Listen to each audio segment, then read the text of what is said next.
1, launch them. And here we are, autonomous mode begins. Just 15 seconds, not a lot of time, but 2 gears in the hands of the Red Alliance airship pilots. Both sides get that gear installed up top and the main rotor starts turning. Looks like we're gonna start off on an evenly matched playing field here. 75 points across the board. Blue Alliance is looking to be the first one to get their second rotor turning, but Red pulls it out, beats them to it. And now it's up to these drivers to see if they can deliver the necessary gears to get these airships fully ready in the next 2 minutes. 36-74, it's the 4H Cloverbots pulling into position for Blue. Opposite side, 957 struggles, but looks like they get the gear on in the nick of time. Still tied up, even Stevens here with 100 seconds to play, well over a minute and a half in the match. Your 4H Cloverbots, the Blue Alliance machine, currently sitting in the number 2 seated position. They've got possession yet again, and that powerful drivetrain makes short work of any Red Alliance defense that tried to stop them.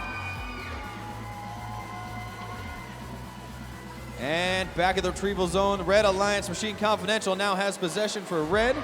They're looking to join up at the side of the airship as they pull into position on the back end. The gear goes up and Confidential returns for yet another one. They don't even let the fuel stop them as they zip their way past center stage with 60 seconds remaining, 1 minute to play.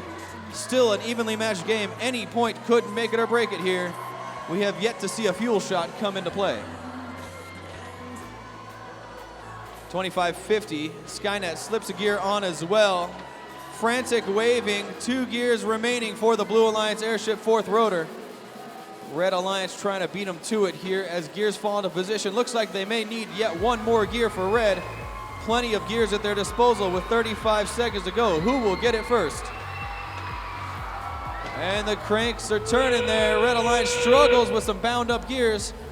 The ropes drop. Who's gonna get the 4th rotor going? Can they pull it off? We've got 20 seconds remaining. And it looks like the Blue Alliance makes it look easy with 15 seconds to go. They've got 4 rotors and 2 machines already in position. But looks like 25-50 holding steady might cost them the match here as the last second climb comes for Red.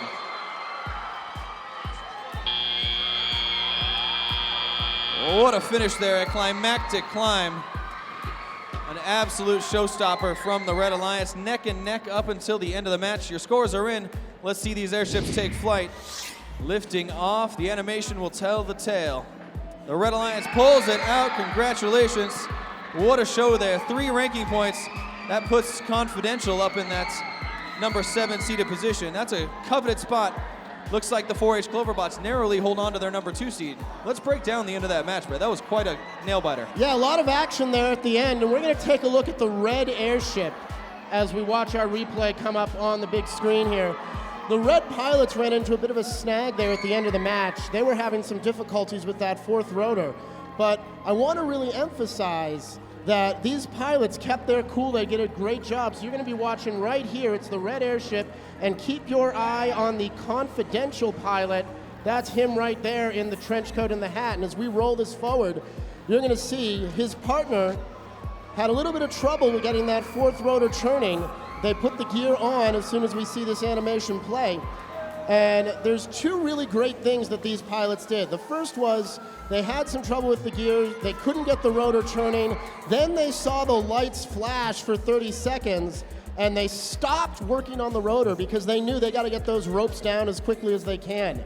Then coming back to it, they kept their cool. The Confidential pilot comes around. He sees that his partner's having some difficulty.